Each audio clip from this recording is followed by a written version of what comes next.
In the aftermath of Donald Trump's decision yesterday to unilaterally and likely illegally bomb Iran, the Trump administration is out in force this morning in a desperate attempt to spin what is otherwise an unpopular foreign policy disaster, which also constitutes a major violation of Trump's campaign promise to start no new wars on his watch. And chief among them is Vice President J.D. Vance, who had a particularly disastrous interview with NBC's Meet the Press. But before we unpack all that, if you end up liking this video and you want to support the channel, please be sure to hit the like, subscribe, and alert bells before you go. All right, friends, we have several clips to play of J.D. Vance's interview with Kristen Welker, so we're going to jump right in, starting with this. My first question, Mr. Vice President, is the United States now at war with Iran? No, Kristen, we're not at war with Iran. We're at war with Iran's nuclear program. And let me just say, Kristen, that is the dumbest answer to a foreign policy question that J.D. Vance has ever given, which is saying something. I mean, you could say that, and you know what? We weren't at war with Germany in the Second World War. We were at war with Hitler's genocidal ambitions. It really wasn't a war, right? It was a beef over a very specific thing. No, it's not how wars work, man. Iran's nuclear program is one of their top ambitions, right? They say they don't want it for nuclear weaponry. Your intelligence department says that they're not, focused on nuclear weaponry. So there's an internal contradiction. But this is a high domestic and potentially military priority for them that they're willing to kill over. And you just launched a direct U.S. military strike on it. This is a de facto war, no matter how desperately J.D. Vance wants to spin it. Really stupid answer that I don't think most Americans will buy. we're incredibly grateful and proud of the American Air Force pilots who did an incredible job last night. The operation was really extraordinary. These guys flew from Missouri. They didn't land a single time. Yeah, they refueled repeatedly in midair. And yes, I mean, logistically speaking, militarily speaking, yes, an extremely impressive operation. There's no question about it. But again, I'm stunned by that particular answer. Like, in the Civil War, the Union really wasn't at war with the Confederacy. We were at war with slavery. It really wasn't an actual war. I mean, just these people are so dumb, so disingenuous. Here's another clip. President Trump posted on social media, quote, any retaliation by Iran will be met with force greater than what was witnessed tonight. If Iran retaliates against the U.S., as it is threatening, what will the United States response be? Well, Chris, that's ultimately going to be the president's decision. But what we've said to the Iranians is we do not want war with Iran. We actually want peace. But we want peace in the context of them not having a nuclear weapons program. And that's exactly what the president accomplished last night. I really think there are two big questions for the Iranians here. Are they going to attack American troops, or are they going to continue with their nuclear weapons program? And if they leave American troops out of it and they decide to give up their nuclear weapons program once and for all, then I think the president has been very clear. We can have a good relationship with the Iranians. We can have a peaceful situation in that region of.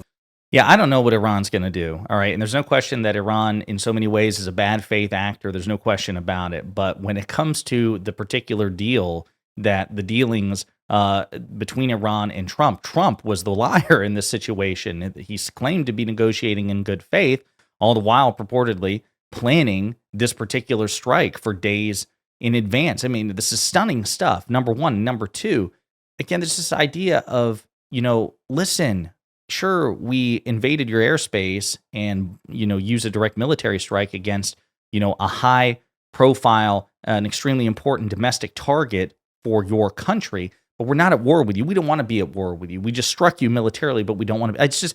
I don't understand how they'll find this persuasive. It's entirely possible that Iran will just read the writing on the wall and go, you know what, I don't want to pick a fight, or rather swing back against the most powerful country on earth while we're also getting our shit kicked in by Israel, right? It's entirely possible that for sheer pragmatism, Iran will say, all right, damn it, okay, fine, let's go to the negotiating table. That's possible, but it just seems on paper really unlikely, right?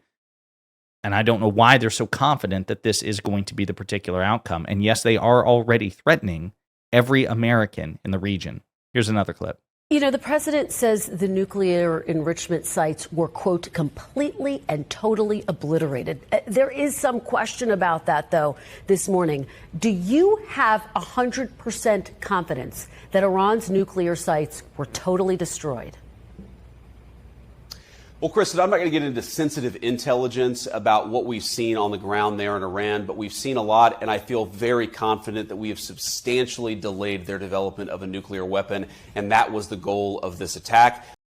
No, the goal of the attack was to completely destroy it, to completely obliterate it, to reduce it to zero. And yes, the reporting on this from both U.S. senior officials, Israeli senior officials, and I'm pretty sure Iranian senior officials as well, is that though the nuclear sites sustained significant damage, particularly Fordo, that it's not, irreparable. It's not irreversible. And there are also reports indicating that the Iranians suspected there might be some sort of strike by the United States, and so that they moved much of the enriched uranium to other sites as well. So again, this notion of, the meme that we're seeing is of President Bush on an aircraft carrier saying mission accomplished, on a banner on the background, and then it preceded more than a decade of war. He turned out to be dead wrong. That meme is circulating because right now the Trump administration is going out of its way to congratulate itself, pat itself on the back, but it remains to be seen whether or not they actually struck a decisive blow against Iran's nuclear program.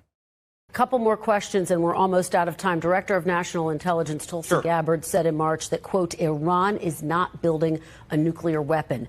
Democratic Senator Mark Warner, the vice chair of the Intelligence Committee, said he was briefed on Monday that, quote, the intelligence hasn't changed. So why launch this strike now? Has the intelligence changed, Mr. Vice President? Well, a couple of things about that, Kristen. So what Tulsi said back in March is that Iran was producing highly enriched uranium that was only consistent with them wanting to build a nuclear weapon. There's, of course, an open question about whether they were weeks away, whether they were months away, but they were way too close to a nuclear weapon for the comfort of the President of the United States, which is why he took this action. Now, there's another element here, too, Kristen, which is that we had a narrow window of opportunity. We might not have been able to carry out this attack 6 months down the road. And so when you recognize, on the one hand, the Iranians are trying to get a nuclear weapon, and on the other hand, we have a narrow window in which we can set that program back a very long time, it would have been irresponsible, I think, for the president not to take the action that he did, which is why Fordo was destroyed last night.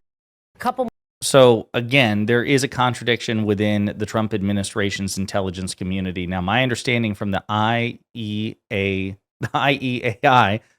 is that, or the IEIA, excuse me, it's a four-letter initialism, is that the uranium enrichment had advanced further than what was necessary for non-nuclear weapon-related domestic services. That seems to be the consensus. But the intelligence community, including Tulsi Gabbard, indicated that Iran was not actively seeking to build nuclear weapons. And it could just be that the situation's kind of down the middle. They wanted to enrich uranium past the point than what was necessary for basic domestic purposes, so that if they ever wanted to pursue nuclear weaponry, they would have it on hand, but that there was no actual overt government effort to do that. That seems to be my understanding of the situation, and I think J.D. Vance is trying to obfuscate things in order to justify Trump's decision. Speaking of Trump's decision, he's just playing fast and loose with it, and J.D. Vance confirms, he's kind of playing it by ear. I don't think any of us knew when, where, and why he made the decision. Vice President, when did President Trump exactly make this decision, and did he coordinate with Israel?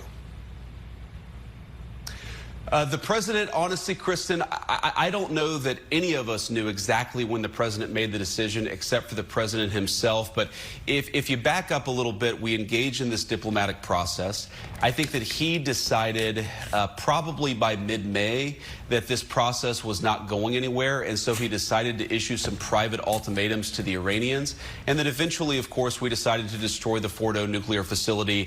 Again, it remains to be determined whether or not they did destroy the Fordo nuclear facility, number one. Number two, it says something that the second highest ranking person in the federal government, who is supposed to be, at least on paper, your top advisor, or at least one of them, that none of you have any idea when he made the decision and what ultimately tipped him in that decision. It sounds like Trump is playing his cards a bit close to the chest and suggesting that he has no significant rhyme or reason, and it's just sheer reflex and impulse, which is not very good when you consider someone who is as stupid and impulsive as Donald Trump is. Here's another clip. Director of National Intelligence Tulsi Gabbard said in March that, quote, Iran is not building a nuclear weapon. Democratic Senator Mark Warner, Oh, we saw that clip already from Meet the Press.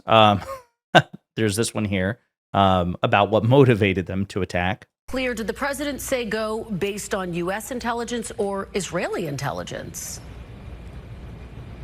Well, of course, we share intelligence with a lot of agencies, British, Israeli, and so forth, but it was our intelligence that motivated us to act. And Clear, did the president... So again, we're getting conflicting reports about this. The DNI was supposed to be the nexus of, U.S. intelligence, right? Somebody who's over the CIA and every other domestic and foreign intelligence agency. Saying one thing and J.D. Vance is saying something else, and we're not able to actually get a concrete answer to that question, which is really alarming. And again, suggests that there is a massive disconnect between what the experts say and what Trump ultimately does, which, to be clear, he has the authority, as the sitting president of the United States has the authority to overrule his intelligence experts and his intelligence assessments. He is the one with the power. They are merely ultimately advisors. Of course, in this particular situation, there's a really credible case that Trump just simply violated the law, given that there's no evidence that Iran posed a direct threat to the United States, and that's really the only predicate that would allow Trump to act in this way. So he doesn't have the authority to usurp Congress's war-making and war-declaring powers. But again, this just seems to be a total hot mess. One more clip. You and President Trump trust the U.S. intelligence community and its assessments? Oh, of course we trust our intelligence community, but we also trust our instincts. And most importantly, we trust what the intelligence was telling us about the Iranians stonewalling the negotiation. I think that is really the hidden story here, and something the media has got to report a little bit more here, is that the Iranians stopped negotiating in good faith. That was the real catalyst, I think, to what the president ultimately decided. So again, see the contradiction there? Of course, we trust the intelligence, but we trust our instincts, indicating a disconnect between the intelligence and your instincts, your impulsivity. And again, what exactly did the Iranians do with respect to, no longer negotiating in good faith? Is it that the United States, in their eyes, is no longer a good faith negotiating partner, given that there was a deal between President Obama, the Obama administration, and Iran, the JCPOA, the Iran nuclear deal, that Donald Trump unilaterally pulled us out of in 2018, and all of the assessments by the United Nations and the IEIA, the IEA, they all determined that Iran passed all of its various inspections, that it was compliant with the JCPOA under President Obama, and then during the first year of Donald Trump's administration, and he pulled out anyway. So Trump goes out of his way to make the United States seem like a bad faith negotiating partner. I said that was the last clip, but actually I've got two more, because J.D. Vance is pressed about whether what Trump did constitutes a violation of the law in terms of Trump's unilateral action. I think it is, so do some other Republicans, as a matter of fact, but J.D. Vance tries to cover for him. As you know, this is dividing lawmakers on Capitol Hill. Many Republicans supportive, but Congressman Thomas Massie saying this was unconstitutional. Congresswoman Alexandria Ocasio-Cortez saying it's grounds for impeachment, saying the president should have gotten congressional approval first. What do you say to members of Congress who say it was unconstitutional for the president to act unilaterally? Well, I'd say two things, Kristen, and this is very important. First of all, the president has clear authority to act to prevent the proliferation of weapons of mass destruction, and the worst weapon of mass destruction of them all is... Again, my understanding is the specific language is that you have to show that there is a direct threat to the United States, and they have failed to make that case so far. Maybe they will with the actual intelligence at their disposal. They would go a long way towards resolving the unpopularity of this if they can show and persuade the American people that, no, actually... Iran was, in this very specific instance, a direct threat to the United States, and that's why the president was, authorized to act lawfully by acting in this military strike. But they're not doing that. They're refusing to do it, which suggests they just don't have the intelligence to justify it. One last clip. And the second thing is, Kristen, I certainly empathize with Americans who are exhausted after 25 years of foreign entanglements in the Middle East. I understand the concern, but the difference is that back then we had dumb presidents, and now we have a president who actually knows how to accomplish America's national security objectives. So this That's number one, very bold of JD Vance to refer to past presidents as dumb. I mean, that's fine. I think President Bush was, relatively speaking, an idiot, but I mean, JD Vance is Donald Trump's vice president. I think Bush is a lot smarter than Donald Trump, to be sure, certainly more educated about foreign policy than Donald Trump. And if the litmus test for success is the intelligence of the president, then we're fucked, because Donald Trump is just objectively the dumbest president, certainly in modern American history, if not total U.S. history. So that's where we are. A desperate full court press by key Trump administration officials today, particularly Marco Rubio and J.D. Vance, to try to justify this unpopular move, this very risky move. And listen, it's entirely possible that this goes the way Trump wants, that, again, Iran, who was already getting hammered by conventional military strikes by Israel, and now has to deal with the United States directly entering this war. Maybe they say, okay, screw it. You know what? All right, we will come to the table. That is possible. But their initial posture is to threaten and to go to the United Nations. So, and of course, they also launched a counter strike into Israel shortly in the hours after the U.S. strike against Fordo and the other two nuclear sites. So right now, it looks like things are escalating, not de-escalating. In the meantime, let me know what you think in the comments.